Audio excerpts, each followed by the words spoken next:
Bien, comme le veut l'usage, c'est donc à Christian Alain, votre directeur de recherche, professeur émérite à l'Université Claude Bernard Lyon 1, que je donne la parole pour ouvrir le bal, le feu, je ne sais pas, de cette soutenance. Merci Philippe. Bonjour, ravi que vous soyez nombreux à assister à cette soutenance et à ce long travail fait par Jean. Il est là, Jean? Oui. Voilà. Alors vous voyez bien que non seulement il m'a influencé, puisque j'ai des lunettes comme lui. Donc il a dû se passer quelque chose entre nous, parce que finalement, mon regard a changé, s'est agrandi sur le travail. Alors, je voudrais d'abord déjà te remercier pour la clarté de ton exposé, et je sais si j'ai entendu, qui m'a permis encore une fois de revisiter autrement, encore une fois, ton travail et d'y réfléchir dessus. Alors je voudrais remercier les collègues du jury, mes éminents collègues du jury qui ont bien voulu accepter de travailler avec toi dans un échange sur cette question de l'introspection gestuée et de la place des gestes et micro-gestes professionnels dans la formation initiale et continue des métiers d'enseignement. Alors voilà, je vais essayer là, puisque ma fonction c'est le directeur de recherche, son rôle dans un soutenant, c'est d'introduire les choses, non pas de revenir sur le travail, de l'analyser, de le travailler, de faire de la controverse, je laisse ce rôle à tous mes collègues. Je vais en profiter peut-être pour faire quelques réflexions, entre guillemets, et on va dire ça, comme je suis professeur émérite, je vais dire ça de vieux sage, sur les questions de la recherche et de la formation dans les SP et qui sont occupés à cette question. Alors, de temps en temps, j'essaie de quitter mon texte, mais je crois qu'il vaut mieux avoir des choses assises. Alors, arriver au bout de la rédaction et de la soutenance d'une thèse est toujours une étape importante dans le parcours d'une vie. L'enjeu et le défi, à l'évidence, remet en cause des positions et des postures. Celle de l'impétrant, bien sûr, mais aussi celle de son entourage proche, celle de ses étudiants, celle de ses collègues proches, mais aussi celle, dans un aspect, des relations entre ceux qu'on nomme les praticiens, les formateurs, les universitaires. Il faut bien comprendre que dans les SP d'aujourd'hui, mais aussi dans les IUFM d'hier, l'avènement d'une culture commune entre ces trois postures énonciatives, de praticiens, de formateurs, d'universitaires, relève toujours d'une utopie, certes nécessaire, mais significative d'une grande défiance des uns vis-à-vis des autres. Alors je vais être un peu caricatural, mais tant pis, je file.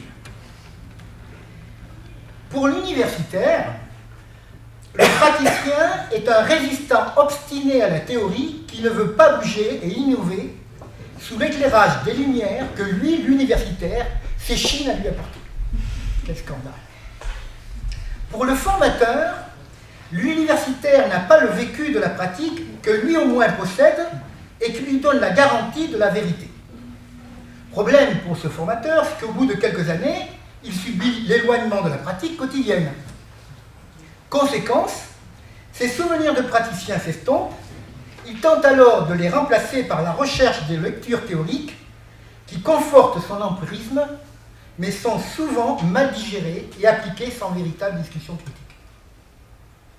Pour le praticien, enfin, ni le formateur, ni l'universitaire n'ont de réelle légitimité face à la vérité de son expérience de praticien. Parfois, il reproche à ceux qui tentent l'aventure universitaire d'être un carriériste qui veut quitter le terrain, scandale, et conquérir du pouvoir. En revanche, de temps en temps, praticiens, voire formateurs, tombent en amour et sous le charme de quelques conférenciers qui semblent dire avec de jolis mots et le vocabulaire prestigieux de la science tout ce qu'ils pensent. Pour autant, et paradoxalement, ils s'interdisent souvent, de fait, la vigilance critique que la réalité quotidienne de leur pratique leur apporte pourtant. Alors Jean, moi je voudrais te féliciter parce que tu as vraiment essayé de sortir de ces différentes postures qui, à mon sens, restent toujours un frein important dans la construction des SP d'aujourd'hui, et c'est une des forces de ton travail. Alors, je vais laisser mes collègues discuter et échanger avec toi dans une controverse sur tes travaux et tes analyses, mais je voudrais quand même souligner quelques questions qui m'ont interpellé. Je vais aller plus vite. L'implication, voire la quête existentielle du chercheur en sciences humaines et sociales, la précision du langage, la pertinence et la validité, la fiabilité des choix théoriques et méthodologiques, la question du récit et de l'écriture narrative comme méthode d'investigation et d'argumentation scientifique, et enfin, on peut aborder la question de la prise de conscience des rapports dans les processus d'apprentissage entre savoir cognitif et savoir expérientiel. Rassure-toi, ce n'est pas un interrogatoire, je te laisserai choisir ce que tu voudras dans l'ensemble de ces questions. Je connais pas encore 2 minutes. Ouais. Alors, sur l'implication, tu es venu. Sur cette implication, quand même, je voudrais, et je m'arrêterai là, revenir sur la posture formateur-chercheur. L'un n'est pas l'autre, l'autre n'est pas l'un.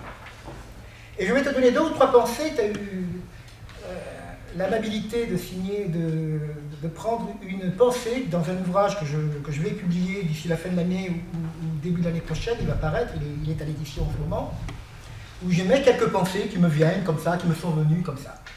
Je vais simplement terminer sur 2 pensées. Un chercheur n'est pas un formateur, mais un transformateur. Il n'est pas là pour former des gens, mais pour les transformer. Il est là pour déplacer. Déplacer les imaginaires, le sens commun, les lieux communs qui font obstacle à la réalité de la transmission. Deuxième pensée, peut-être dans un langage choqué, où je vais terminer là-dessus. En science et en philosophie, on écrit pour emmerder le monde et non pas pour aider ses semblables, sauf qui peut. Les chercheurs, comme les artistes, sont là pour bousculer le peuple et enchanter le monde. Je te souhaite de continuer à nous enchanter, et dans ce que je t'ai dit, tu prends ce que tu veux. J'ai bien d'autres choses à dire, mais mon président du jury m'a dit... Non, moi j'ai rien dit. C'est moi qui ai dit. J'ai dit tout temps pris par l'intervenant sera décompté à la métronome. Quelques réflexions. Je peux revenir peut-être sur l'anecdote. Pourquoi le récit de l'anecdote est pour moi important? Dans le sens où cette dernière est... C'est vrai que mon métier est fait d'anecdotes. Parce que le discours narratif me permet justement de prépenser mon hypothèse. Je voudrais revenir là-dessus. Kierkegaard, dans son ouvrage Ou bien, dit « Le chercheur a une présence d'un déjà-là ». Et ce déjà-là, dans mon métier, il passe par quoi? Il passe par ce que j'observe. Et ce que j'observe, ce qui retient mon attention, c'est souvent l'anecdote. Et cette anecdote, elle fait sens. Et finalement... si on pourrait dire que je n'aurais pu penser mes hypothèses et peut-être mes micro-gestes professionnels si je n'avais pas eu en mémoire cette existence d'un déjà-là qui part de l'anecdote.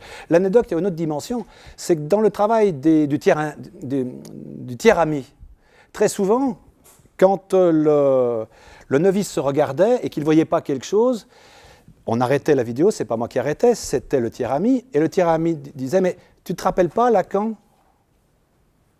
Ça te dit rien, ça ?»